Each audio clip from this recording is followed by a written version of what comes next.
Ang pamamahagi ng relief packs ng Department of Social Welfare and Development or DSWD Field Office 1 para sa mga apektadong residente ng nagdaang mga kalamidad sa buong Ilocos Region.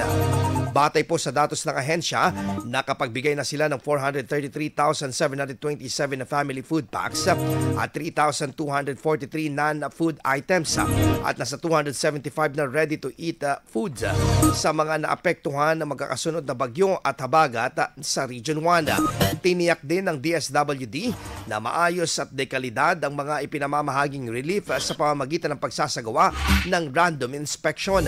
Matatandaan na daang-daang libong pamilya sa Ilocos ang naapektuhan ng mga nagdaang bagyo at nagdulot ng bilyong pisong pinsala sa agrikultura, livestock, pangisdaan at infrastruktura. IFM News. IFM News.